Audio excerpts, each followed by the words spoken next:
This is the Talking Derry Girls podcast. It's very special because I don't think we have seen you in one place assembled together. Is that right?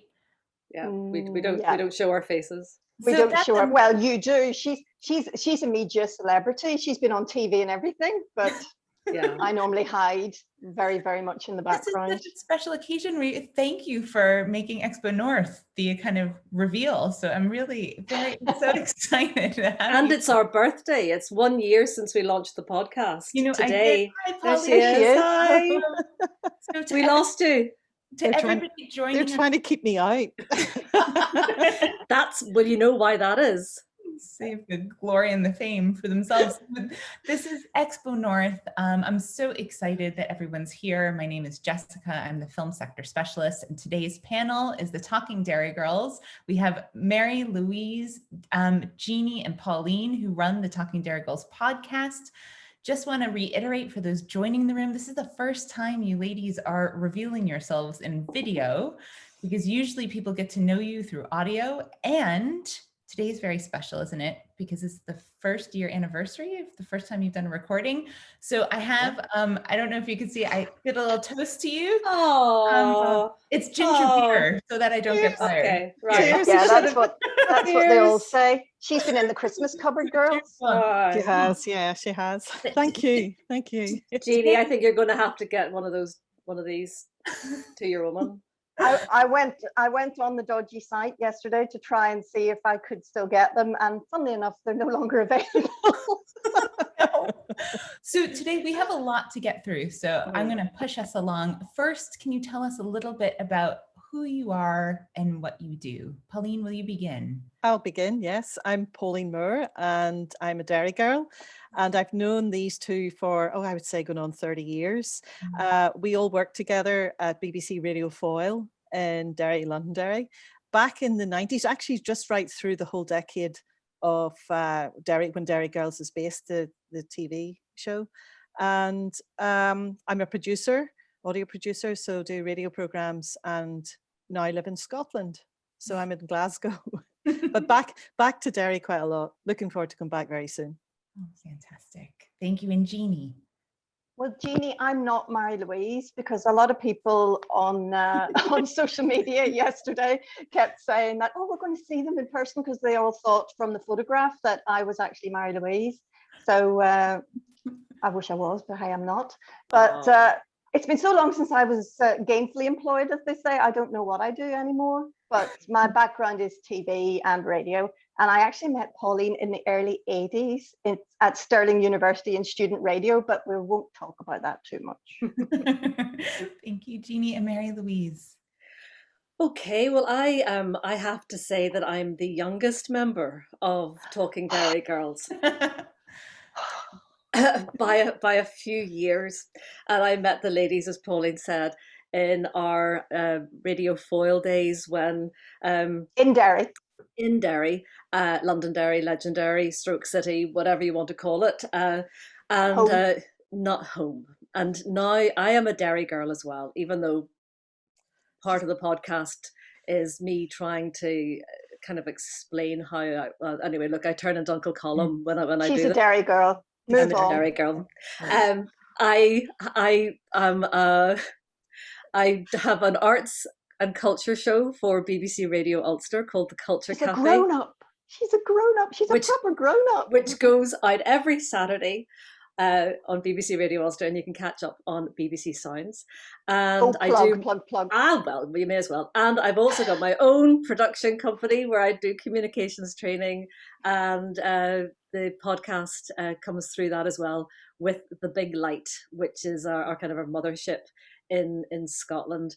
And yeah, that's me. I love talking, basically. Thanks, Marie-Louise, and thank you all. I just want to mention, because today's such a special day and an anniversary, for those in the audience who are excited to see you all assembled, we have a Q&A box at the bottom of the screen, and I promise to leave room at the end for questions. So if you do have a question that comes up during our chat, please put it there and we will get to it towards the end. So let's just jump in. For those who, and I think that would be pretty rare, don't know what the Talking Derry Girls podcast is, can you guys explain it? What are you looking at me for? Pauline, it was your idea. Yeah. Okay. It's the three of us talking about. Well, we had 2 series to talk about, so we picked an episode a week over 2 series, and we sort of picked apart a bit about each episode. But a lot of it is us telling stories, our own stories about that time as well, and even before and after a bit. Because a lot of what happens in Derry Girls during the 90s is things that we experienced through work and through living there. So it was us sort of using the TV series as the spine, and if you like, to take our stories out and to try and get some structure in it, but sort of take that and pick out sort of themes from each program. So, but once we ran out of programs, we thought, what shall we do now? You can interrupt any time, by the way. Yeah, doing great. And we decided then, well, what should we do? We had a bit of a nervousness about this because it was quite good to have something to focus on. So Lisa said we had to carry on. Lisa McGee. Lisa said. We'll blame Lisa McGee. Our fourth Derry girl. We had a couple of episodes with Lisa McGee, the creator of Derry Girls, and she kept saying, you have to carry on, And quite a few people said that. So last August was that wee window when we could travel. So we went back to Derry, the 3 of us, and we just stopped people in the streets and things. And we did arrange some stuff as well, just to find out a bit more about, it was almost like being tourists in our own home city. So that we put those together. We'd never done. We went home to our mothers and stayed in a hotel, and and anyone who's got a Derry mother will tell you, if you go home to Derry, you do not stay in a hotel, because that's a bit like disowning your family if you don't stay at home. So I had to break it to my mother that and I had to kind of do a big lead up, and so you had to say, I'm coming home, and Jeanie and Pauline are coming over, and it's a big thing, and we're going to just work around this Talking Derry Girls. It was work. It's work. And once the word work was put in, that became okay, and then we stayed. But still, there was a day that I actually had to go and help my mother move a sofa, and that became a day when Pauline and Jeanie went off and interviewed people without me. And that was a low blow, but I still had to be very much part of the Derry family thing, as well as staying in the hotel.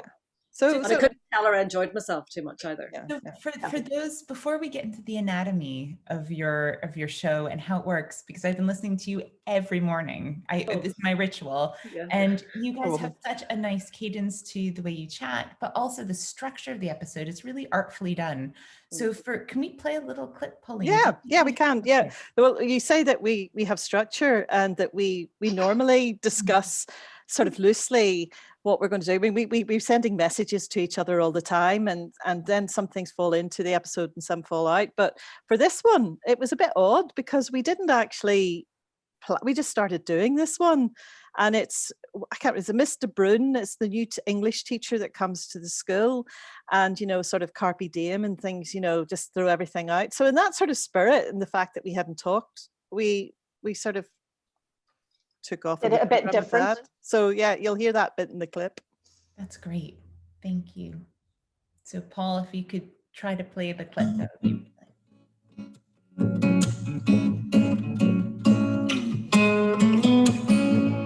love the music.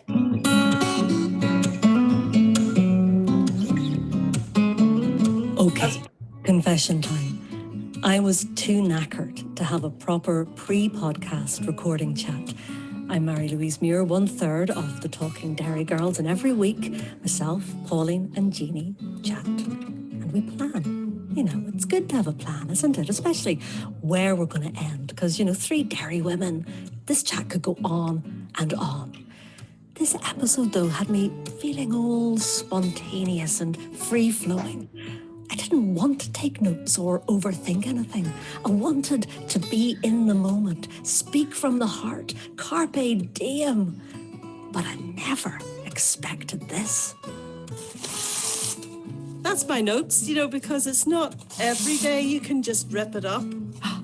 Are you ripping up your notes? That's Are your you notes. ripping up your notes? Are you seizing the day? Yes, she is. Are you channeling your inner Mr. Brune? I don't like to feel tied down, you know? Life should be spontaneous. We do come into this. We do sort of think about a structure, and we have Yeah. a chat before it, but we haven't had that chat this week. And No, I we don't know haven't. why. No, we haven't. Do I have to rip up my notes? Because I did a page. What should you be doing? Now, there's the question. Have you got a whole page? Aye. You know, well, I don't know. Pretend to rip them up. That's the Claire in me. It's just that I have a feeling I might be sort of frowned upon. I need the comfort blanket that is my good notebook. I rarely refer to my good notebook, it must be said, and then I get to the end and think, but I didn't say any of the stuff that I thought would be relevant, but you know. So there's so much in that. I want to dive in. I really want to dive in. Go ahead. Hear your voices go in and out. We get clips from the Derry Girl show. There's this beautiful music. It feels structured. You're ripping up notes, but it feels structured. It feels like there is an idea behind it that you're driving towards. So can you tell me a little bit about the process? Let us in behind the scenes a bit. Well, we always start with She didn't really rip up the notes. That's point number one. So wanted her to, but her inner Claire prevented her. We always have what we call our cold opener. So we always, and there can be, you know, we take it in turns. So it's just like, it's your turn to do it this week. So Literally. yeah. So that's the only bit that's written, and it's sort of it's just to it's just a sort of short piece just to set the tone and to rather than have to go through every week who we are and what we do, we just dive in there and we just have this sort of little piece that's scripted, you know, to open it up. And I normally find it's the quite hardest, I've got to say. And normally it's I don't read from scripts. Yeah. But normally it's quite personal, or it's something that we Yes. just, you know, that we dive into. And that one was probably different as well, because we deliberately didn't do it. We deliberately didn't do it, and it was very much informed by the Carpe Diem, the Mr. Brune, which was obviously a riff on Dead Poets Society, and so there was a lot of stuff feeding into that, and so you could hear it in the tone of my voice that there's kind of a piss take. So it's a multi-layered piss take that's going on, you know. But it was the only one. She said it twice. I thought she'd only said once, but she did it again. Your mother will be scunnered at you. She's not. She doesn't even understand the podcast, so I'll be grand. But Carry on. But that was what it's about, and that was probably the only one that we've ever really just actually channeled the episode that we're talking about into our cold opener. That's so interesting. And what about the process of recording then editing? Do you just trust Pauline? Pauline, you do the heavy lifting of the editing. Do you just trust Pauline? Do you guys give notes back and forth after you hear? No. She sends us the rough edit. And we very rarely have anything to contribute. It's got to be said, because, you know, she knows us well enough to know if we say something that we actually probably shouldn't, she'll just take it out and go, I thought maybe you didn't, you know, be better if we didn't mention that person by name and give away family secrets. So, you know, she's very good at keeping track of this. And I think somebody needs to. I think that's the secret of the success, because there is such trust at its core, and you never feel like, oh, Pauline's the editor and she's going off with, because I record here in this room and onto this Zoom recorder, and then which is actually Pauline's, and then which was sent to me in the post during lockdown, and then, you know, we send our own recordings back, as well as the recordings that are being done by Pauline, and there's never any sense of, I mean, of all editors I've ever worked with in my life, I never actually think, I know she's doing an awful lot of heavy lifting, but that trust is, I think, the sort of the engine that's driving the podcast.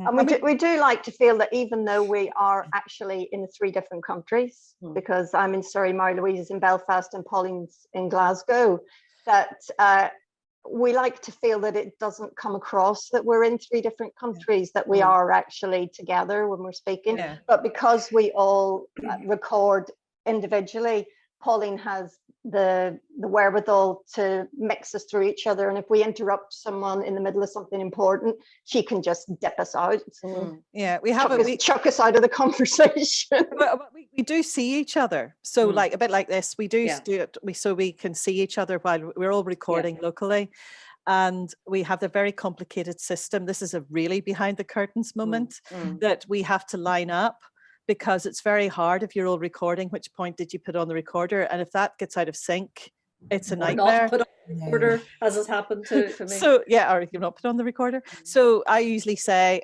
shall we do it? Shall we do what have you started off? Okay, right. Ready? Yes.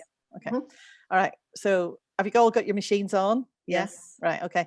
Jeanie Messenger, is the red light flashing? The red light is flashing. Marie-Louise, is the red light flashing?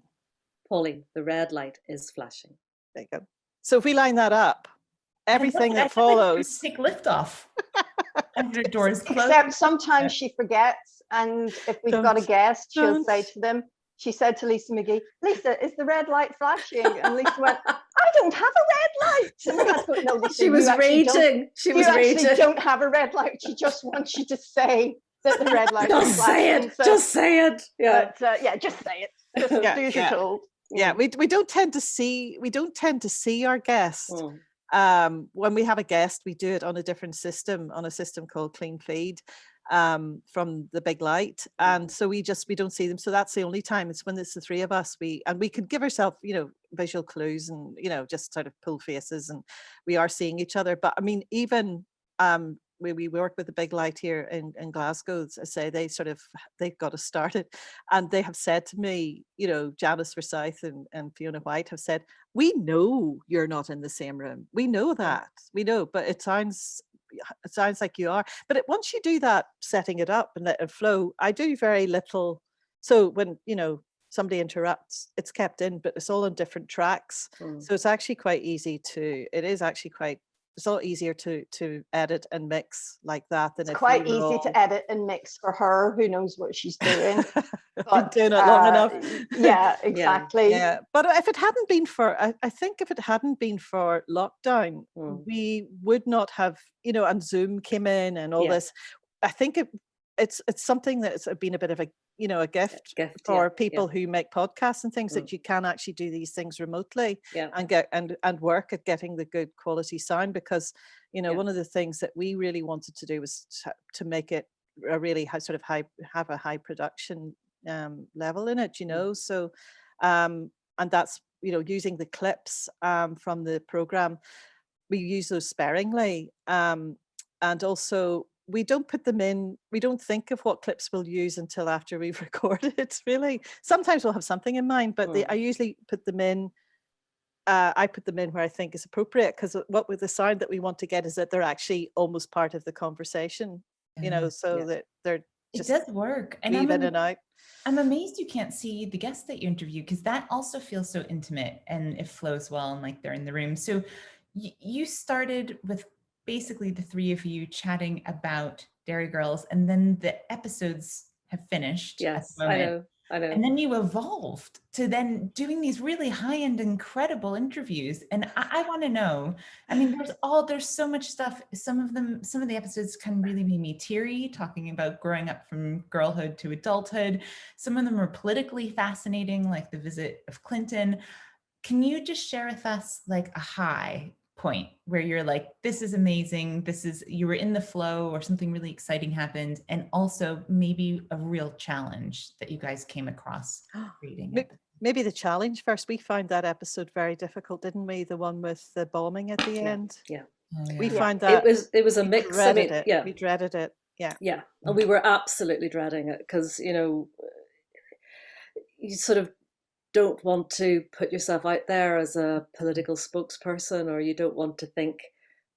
You also have to be very, very aware that I mean, particularly me living still here in Northern Ireland, that there are people who are still alive, who are still affected by it, who are victims of it, and you do not want to have any. You have to, it's a fine line between being frivolous and funny and also honouring what has happened. And I think what happened with that, because I was actually going to say, Pauline, because we haven't talked about this, but I thought that was actually one of the high points, because in that moment of dread, and I'm even getting goosebumps thinking about it, even in that moment of dreading it and pushing even the boundaries of our friendship to discuss it, even though we'd all gone through it together, we all kind of broke down, in different ways. And when I heard the catch in both your voices, then that's going to set me off again. Don't you set me off? I know. So when I heard that,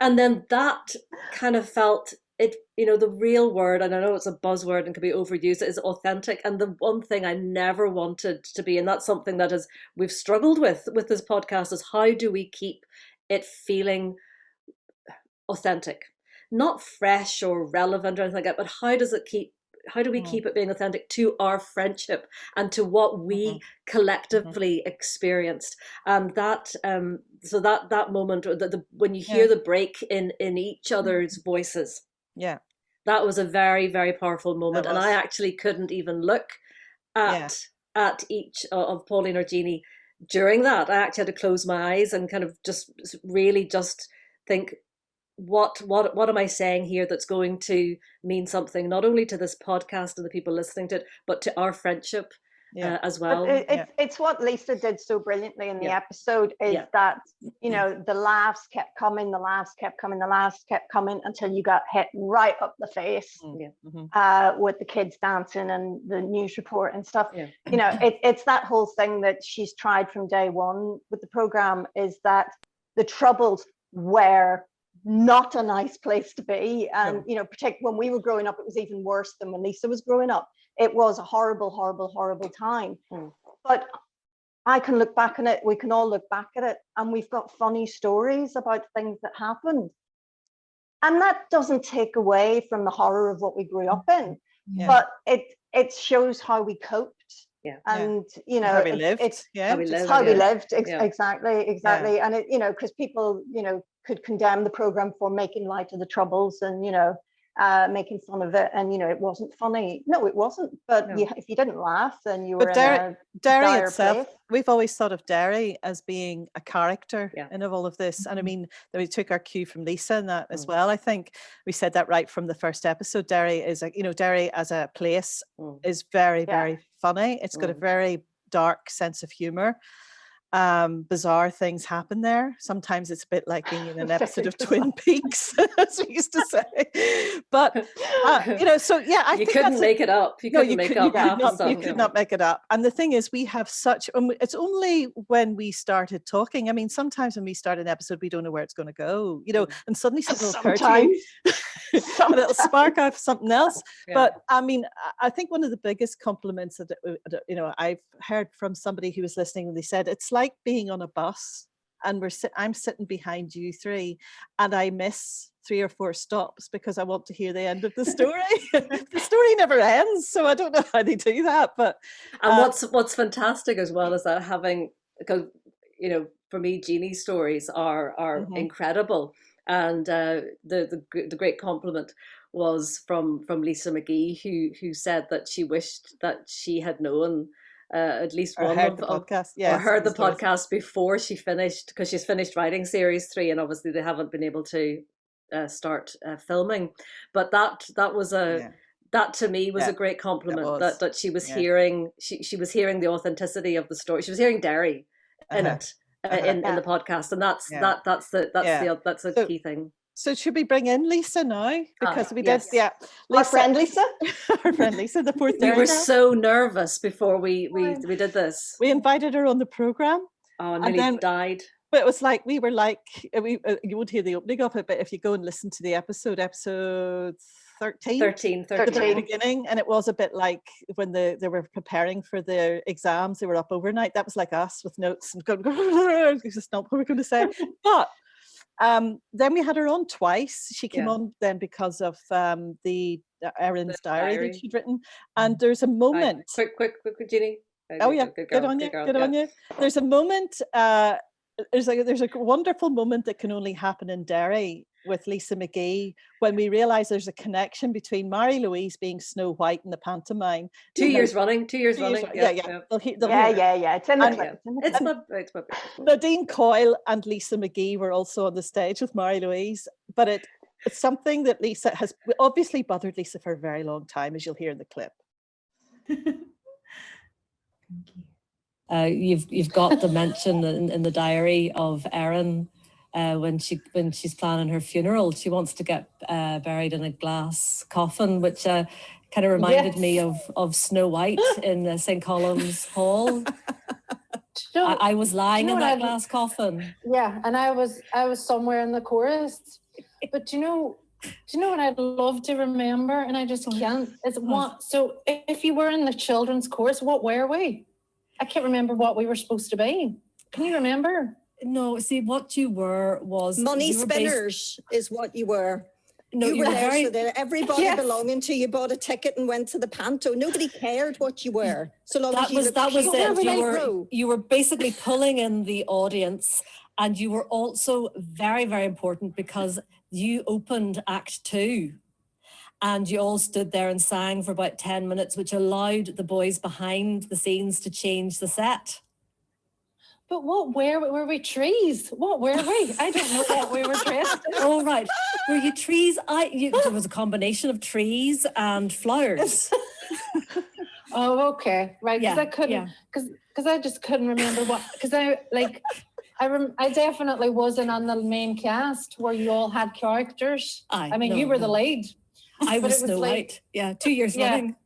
And Nadine Coyle was one of my dwarfs. Yeah, which was like a lead part. We were all raging. All the trees were raging. The trees were raging. I love that so much. Because none of us had a clue. Have you ever thought of doing pantomime? Listen, I know. I have to let that go now. It's becoming my biggest claim to fame. I think Talking Derry Girls podcast is going to have to supersede. You could be the Wicked Witch now. One of the things that's amazing really is that for people who aren't from Derry like me, not only feel so included in the conversation, it's localized, but it's universal. Yes. But your interviewees are as excied to talk to you as you are to them. I know. That's what's really blowing us away. It's amazing. So that leads us beautifully into, can we talk a little bit about community and connections and the importance of community with this? Yeah. Oh, are you referring to how I did my research for the Damian Mcginty interview by any chance? Well, we terrified the poor guy by telling him that, ordinarily you would Google and you'd look up and you'd read press articles about your interviewee, but because he was from Derry and because I was from Derry, I just rang up everybody I knew and asked them what they knew about him. And you should hear, there's a point when she says that, and you can actually hear the young fella's blood turn cold in his veins. It's as visceral as that. He just thinks, what does she know about me? What does she know? What does she know? Because if you ask anybody in Derry about anybody, you're going to get a very multi-layered story about everybody. Yeah. I love that. And were you surprised when it launched what a community it built? Like an international community? Yes, totally. We thought, we started very low key because we thought, should we give this a go? We'll not tell anybody. We did actually. You were feared. We did actually, on advice, send an email to Channel 4 to say, we're going to do a podcast about Derry Girls, we're just letting you know. And we didn't say any more, and they sent back all the best, so that was that was it. So but we started we took that as a commission. we're sending them an invoice next week for the first year's work. We're invoicing them yearly. But so we put out, we got the fear. I got the fear that somebody else maybe had done it, because you had really bad fear. I had the fear. I couldn't sleep at night. I was waking up at 3 a.m. going, somebody else has done a podcast about this. So having established that no, some people had included bits of it in other podcasts, but so we got the fear. Then we thought, we wouldn't have started it, only that Channel 4 put out over 2 Fridays all the episodes of Derry Girls, and I went, this is it, we've got to do it now. Yeah. And this was like only about 2 or 3 weeks after we got the initial idea, so we just tweeted. We started tweeting that night. So we got, I mean, I'd say it was on Netflix as well in the States and all over the world. There's a sort of world access to both series on people Netflix. coming to it new. Yeah, so people were coming to it new, and we got quite a few. We got more than 100 followers, I think, that night. Yeah, and it just sort of has built. And there are sites as well. I mean, there are Facebook, there's fan sites, and so we were Pauline, you did that, but then able to access them, or you had to make sure that you weren't spamming them, and you had to find out who the person was who was running it, and that kind of relationship. We built that. Yeah. In fact, one of the people who runs the site asked, could they be one of the guests? Like, people are asking to be on it now, so that's But we've reached. I mean, we've got a lot. We've got just recently. We find that people are discovering all the time, and it's really. I mean, I would say if anyone's thinking of doing a podcast, the social media and the sort of that marketing side of it takes as much time almost as making the podcast. It does. And to do it right, so that you make connections with people and we follow it up. We get some amazing messages privately just through our website and through Facebook. They just send private messages of people what the podcast has meant to them, and just during a difficult year. But there's lots of people across the world that come back and forward, and we get that conversation going, so we get to know them. Been invited to Philadelphia as soon as the lockdown's over to check out their Irish roots. Anytime we're passing, she said we can. You don't say things like that. You don't say things like that to us. You don't say things like that to us. No, we're looking for a sponsor currently to fly us out. Oh no! Didn't you also connect with Lisa McGee's mum? Yes.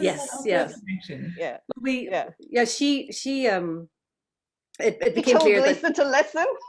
She told Lisa to listen, and I think that's something else that even though with our we could have found Lisa really fast, and we could have pestered her, and I think that the big thing for us was we didn't know how this was going to work. Yes, we know the how to make a program, or we would know how we would interview people, but we didn't know how this was going to work. And in a way, it almost felt not private, but it was very much it was us as a friendship group putting ourselves out there. And we deliberately didn't use any of our media contacts to say, right, here, go and send this to Lisa and her have a listen. And that organic sense was really, really important, because I certainly didn't want anybody to think, oh, look at her, who does she think she is, putting a podcast together, piggybacking on the back of a series that somebody else's success. That really horrified me. So when it happened, and Lisa's mum, Anne, obviously told her to listen, that was an extraordinary moment of that. Yeah, this has actually developed in the way that all of us wanted it to. That makes it's really interesting, because you make it look easy, but it's not just enough to have this amazing rapport and conversation, and it's not enough then to have a part where you structure it and edit it, and then not enough to then have audio clips from the actual TV show, because you also have an incredible music, which adds such a different layer to it. So can you talk about the music a bit? Well, there's the guitar in the background. There's the guitar in the background. He's hiding out in his music room. My husband does the music, and we had a huge debate about what music we were going to use at the beginning, and obviously there's copyrights involved, and etc. as to music. So we kind of said, well, we got a boy in the corner there who plays guitar. Can we not just get him? And then we didn't know what song it should be, and it ended up with Danny Boy, because it's the Derry Air, and it's out of copyright. It's out of copyright, which was the key thing. And so he was just sort of let loose one afternoon and said, get us a theme tune. He was given the brief, we want a cross between Danny Boy and the Undertones. I'm not entirely sure that he punked it up that much, but that was how our original theme tune came but then about. then it has developed, because then we wanted a holiday sounding one, and we wanted a sad piano one, and we wanted a disco one. So we have disco Danny, Salsa. bossa nova Danny, Christmas Danny, Christmas Danny, with sleigh bells. Yeah. I thought it adds such a beautiful layer to the actual process itself. So I have a kind of nitty-gritty question for you. I know there's a lot of people listening to this who are aspiring podcast makers, and they're going to be thinking, you know, it's a huge amount of work to make a podcast. Do you get paid for it? Do you not get paid? How does that work? Nobody is sending us a check to do this at the minute. But we because we've got our it's the easy answer. But we would like to. It doesn't actually cost us to, it costs, if you broke it all down and we did a business plan, I think, yes, it does cost quite a lot to make it. And we do work. I mean, I produce other people's podcasts and things, so I know, there's a market value. We've got a lifetime of expertise behind us that actually go into it. So, but at the minute, I mean, I think there's all sorts of, I've been sort of reading up on this, and there's all sorts of statistics about the number of followers you have to have, and before you can go and approach advertisers, and so we're at that stage now. We're a year old. We've now reached, I think we've reached that stage where we now know that we've got a credible thing that we can make. It has a life, and it has a bit of a life beyond this as well, and even it's now sort of moving a wee bit, the TV program will come. There's talk of a film, which we're going to be in. Yes. Well, you've casted the film, didn't you, in your mind? A fantasy film. Yeah. So it's you can do, I mean, podcasts are quite, for anybody who's thinking about it, you just need a phone, and there's free editing facilities out there. And, I would say give it a go, but there's certain things I would say, and I'm sure the other two, it has to be something you're really interested in. Yeah. And even then, Pauline, I mean, it's hard work, and I have to say, and Jeanie will back me up, and I'll say it publicly now, is that Pauline has been the engine driving it, because there have been times I've just gone, I have nothing to say today, or and it's always the program where you think you've got nothing to say is the one that you've got more to say. It runs off and turns into some completely different beast that you weren't expecting it to at all, which is nice. And that's been the thing. And then we had to, because I would be very, do we have to do it this week? And then we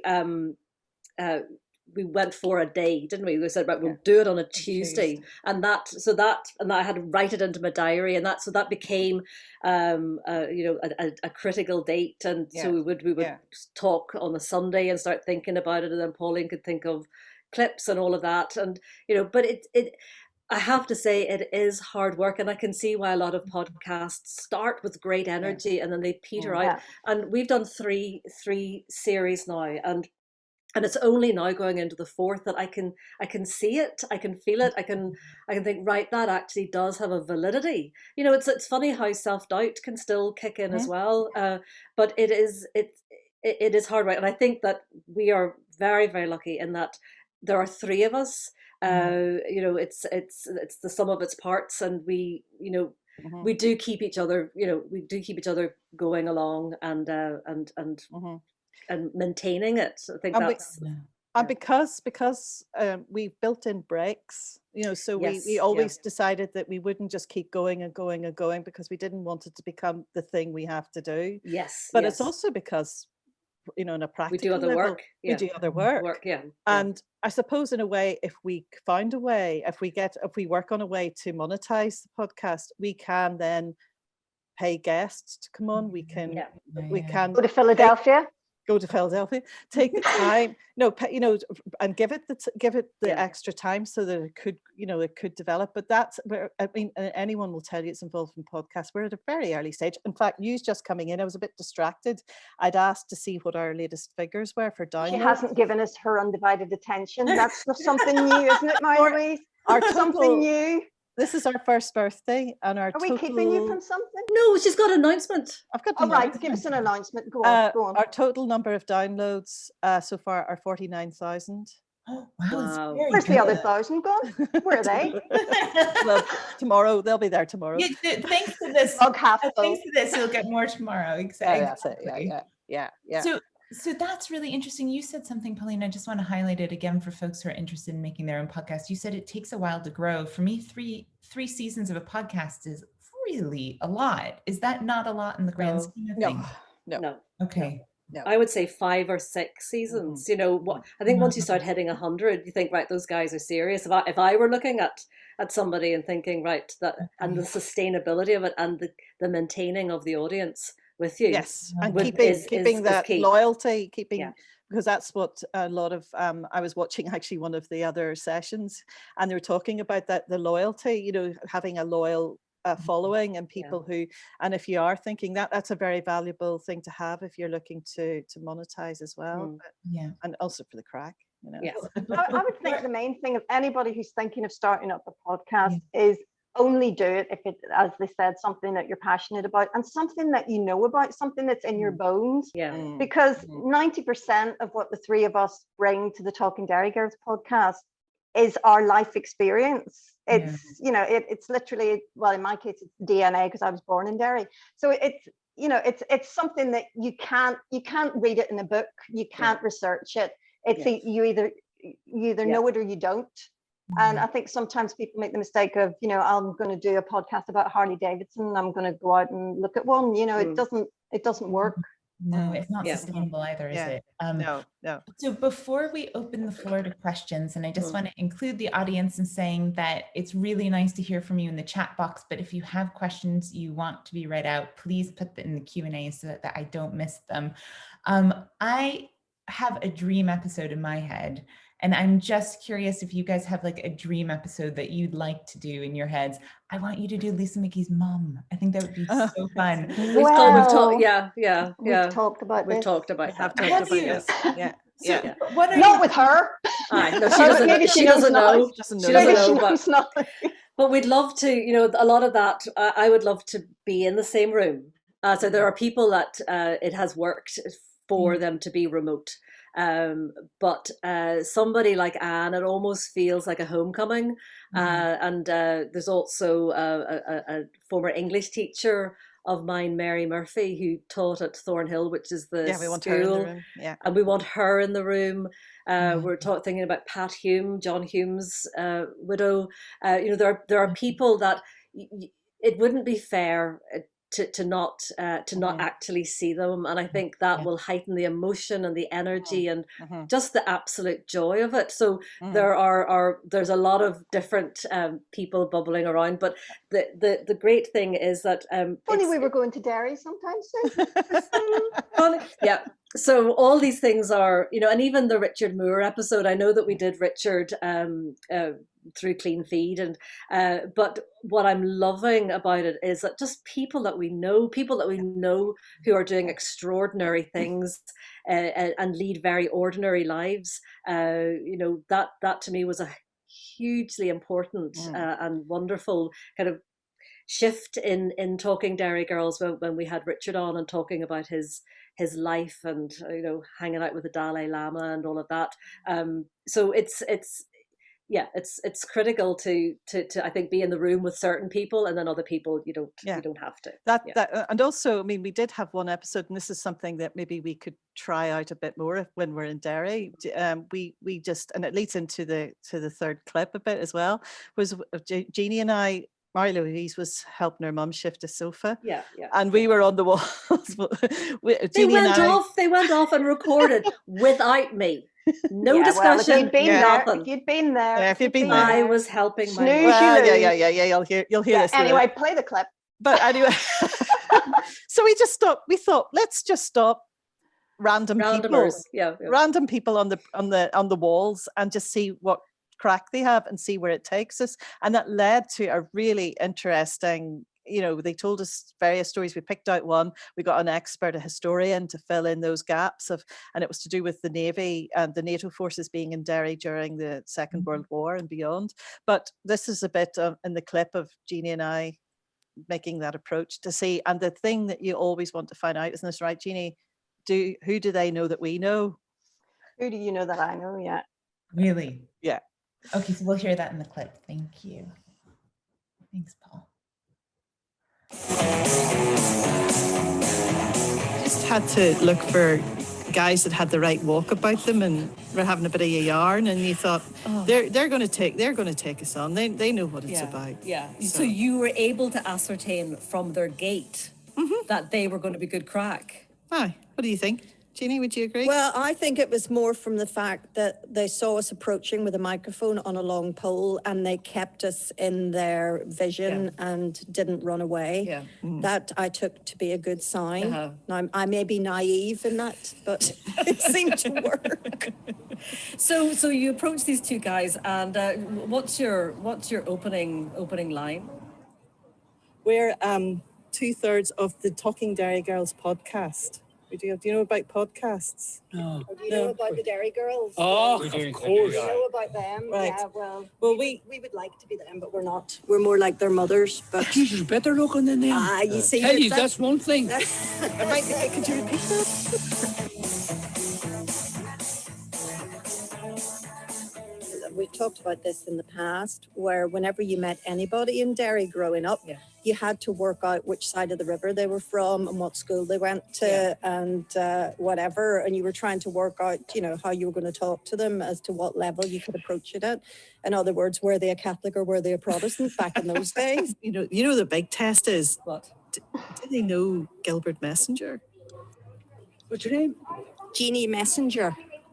Messenger. Messenger. Anything to Gilbert? Married name. You're kidding me. Listen. He's my father. Is that right?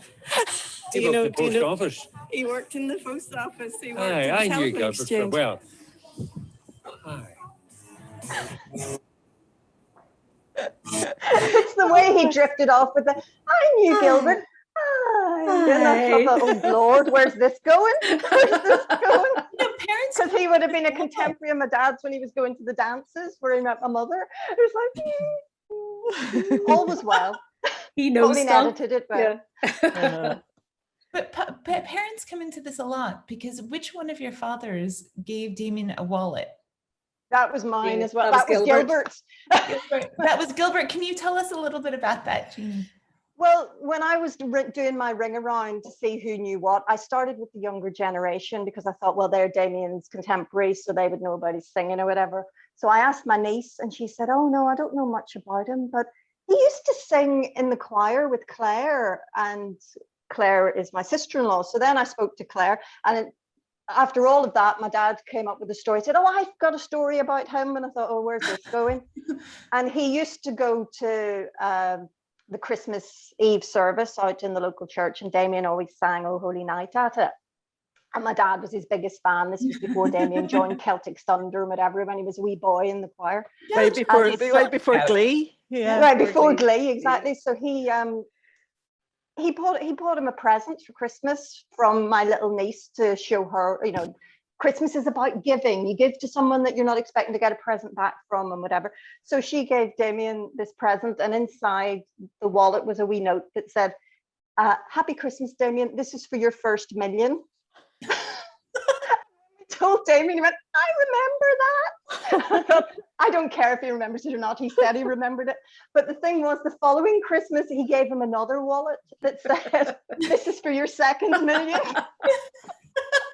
So yeah, I think that's the secret. He's a bit of a character. He's a bit of a character, my dad. Gilbert should have his own podcast, but I think that's the secret of it, you know, that there's an intimacy, but at the same time there's a care. You know, yes, we do know stuff about people, but you know, there's a kind of protective shield that will go around Derry as well. It's not just a walled city for nothing. And you know, while we'll you know, slag each other off, and the slagging is very difficult and can be very, you know, you have to get a very, very thick skin. We still will look out for each other as well, and that story of Jeanie's dad and Damian Mcginty is extraordinary, but absolutely also believable. Yeah, like Lisa being a raging tree. Yeah. Yeah. Are those personal stories that you do? And because Marie-Louise, I think, was it your parent who was brought up a lot with the Clinton episode? Yes, that was my dad. He was mayor of Derry when Clinton came to town. Yeah. Are those ones easy to do or harder to do because it comes from a kind of a very personal place? Yeah, I think they're do you know why? I trust the girls. I mean, they know and they remember my dad, and they know how proud I am of it, and they give me that space, and they've heard the story before, but they still give me the space to tell it again. I mean, my dad is dead now, and it's you do get choked up thinking about him, but overall, you're so proud, or I'm so proud of it, and the people, there were actors standing in for my mum and dad in that episode that they shot at the end of episode 2, and my mum was just raging that nobody asked her. Like, she could have just played herself. She could have been a tree. Yeah, she could have been a tree. She even had the same outfit, Yeah, so, but do you know why that is, Marie-Louise? What? Because she was the director that made Lisa McGee a tree in the pantomime. See, my mum directed the panto. Yeah, she directed the panto. Yeah. So Total nepotism. that's why they got a stand-in for your mother. See, it's all becoming clear now. Rita better not be watching this. Karma for care. But no, they are, but they're just, it's because it's like a safety fall. I know that when I tell these stories, that I'm being caught by Pauline and Jeanie, and then and in that safety fall, and it's trust again. That's where the honesty lies, and that's what you hear, and which isn't edited. You couldn't edit that in, or you don't want to edit it out either. So no, I just love it. I could talk about Derry all day. It is the fact that of all of us, your father is the only one of us who has actually appeared in an episode of Derry Girls. Yeah. Because you see his face on the very last thing you see. Yeah, he's on he peers out. He's in the telly, on the TV shop, like the old radio rentals, and you see Clinton talking, and then you see my dad just do this really cheeky kind of. He's duking out. Duke is a great word. He's duking out from behind Clinton to have a wee look at what's been happening. Yeah. But that also poignant episode. I remember you mentioning that you also remember people going around Derry talking into their sleeves, but to kind of joke with that. There's so many beautiful moments. I want to know, where is it going? So can you give us a glimpse into the Talking Derry Girls future? What is next? Series 3. Season 4. Yeah, we have season 4. Yeah. We have to have that conversation. Yeah. Oh God, now you put us under pressure. Like, if you could give us any sneak peeks. Well, we are going back. We are all going to be in Derry during July at various stages. So we plan. I mean, there are people that we're going to make contact with and see, can we come and chat to you? And McGee. And McGee, the life out of me. And McGee. Yes, yeah. And there's places we've been we want to go back to, like Jenny Doherty's shop, Little Acorns bookstore, and there's things that we want to do, but there's also like there's a whole other thing is set up, the Friends of the Factory, because there were 44 factories, shirt factories in Derry at one time. We all have family that works in shirt factories, and sort of our grandparents and aunts and great aunts. So yeah, there's a Facebook page started up about that, and they got in contact with us and said, and we would love to see what we could do, maybe, chat to them a bit about, talk to some people about Derry at that time, Yeah, they were one of the groups that we thought we couldn't do them justice remotely. Yeah, because it's a group of women all together who bounce off each other, and to try and do that remotely, it wouldn't have been fair on them, and we would have missed the crack as well. So, and aren't we being used as like a teaching aid, Pauline? Oh yes, that's right. Yes, there's a woman contacted us from America. She contacted me, and Sorry, she teaches snort. How not to bring up your daughters.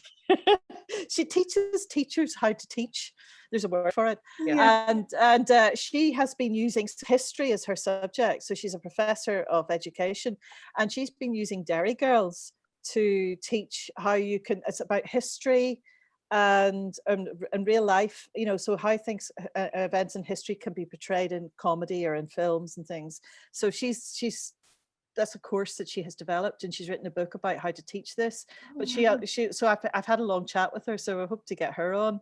And she but she wants to talk to us. She wants to include us. Of course she does. That's brilliant. That's so we're all grown up. We're all academics now. Having a PhD in Derry, I think, would be pretty brilliant. We can do that between us. So I would, before we start closing down, it would be amiss if I didn't ask, because you have really combed through the episodes and added such life to them too, in dimension. Who would be your spirit animal if you had to choose one of the characters? Sister Michael, I'm taking her. Too late, girls. Uncle Colin. She's all mine. I'm probably Ma Mary, am I? Yeah. I think you're Claire as well. A bit of Claire, a bit of Ma Mary, a bit of Erin. Maybe a bit of a Erin. little mix. Yeah. That's great. And we from the audience, we have some comments and questions. So from John, which I think may be a joke question, for Jeanie, Charlie is still very in the background. Is it right? Hang on. Charlie is a cushion. Oh, there he is. Yes. Yes. Oh, hello, Charlie. There he is. Don't. There he is. Charlie, yes, and that's his face on the cushion. That is lovely. And I had a friend wanting me to ask you this. So if you could give, I know you talked a lot about choosing a subject that you're passionate about. Is there any practical bits of advice? Because you guys are seasoned podcast makers, very successful podcast makers now. Any practical bits of advice you can give new to the world podcast people? Gosh. Be true to yourself. Yeah. But I suppose also the sort of knowing the kind of equipment that there's certain mics you like. Yeah. I mean, I love this. This is just a Zoom handy recorder, and you know, I put blankets around the room, and duvets, and you do all that kind of stuff, and then I really, really like this. And it's, how much is it, Pauline? It's about 200. Yeah. I think invest in a decent mic. You can use your phone. I wouldn't invest in too much until you've tried it out a bit. Fair enough. And also listen to lots of podcasts. Listen to podcasts that are similar to you. So if you've got an idea for a podcast, go and find out ones that are quite similar. Because I think one of the things about podcasts is they don't really compete with each other.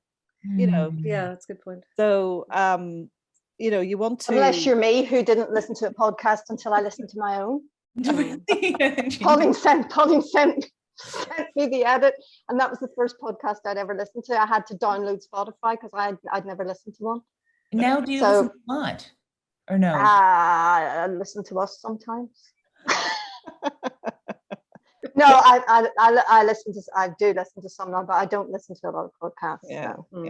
But I mean, if there's a difference between being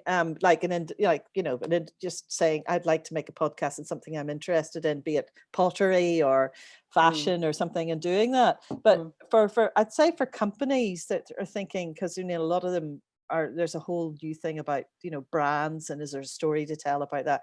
Go and get yourselves a producer and a production. We would second that, wouldn't we? Yeah, absolutely. Yeah, a good, strong producer. Invest in, and because there are people setting up, and there's, see it as part of your marketing tool as well. So it's become a huge part of that. A huge area. Yeah, and social media and understanding that your audience wants to access you in a different way. I mean, it's been very interesting for me, because I would mainly, and have worked since the early 90s with the BBC, and so it's been a very kind of a shift in my head of how I even speak. I mean, apart from cursing, but how, all of that, but part of that still is ingrained in you as well. So I would really get somebody who has experience of knowing how how a podcast sounds, and then knowing how to break into that market as well. But if you love it, and as Jeanie said, if you've got the passion for it, that's what drives it. Yes. Yeah, that's so true. And we are running out of time, and I just want to say you three are amazing. Thank you so much for your time and effort today. And also, you're one of the good things to come out of lockdown. I think Pauline's mentioned this before, that without COVID, we might not have Talking Derry Girls. We wouldn't have. No, you wouldn't. You wouldn't. It's been therapy for us. Yeah. So when you say about payment, I've been paid in lieu in therapy by talking through bits of my childhood that I've forgotten about, that actually it was good to get out. And also kind of, we all got terribly lonely and frustrated and, scared during lockdown as well. And knowing that every, couple of days I was talking to the girls was a huge part of my mental health as well. Yeah. Well, here's to your first anniversary. Hey. Cheers. Thank you. Cheers. Cheers. Wait for more episodes. I am going to be your number one fans. And thank you. Thanks, Jessica. Thank you. Thank you so much, Jessica. Bye-bye. Thank you. Thank you. Bye. Bye. They've gone.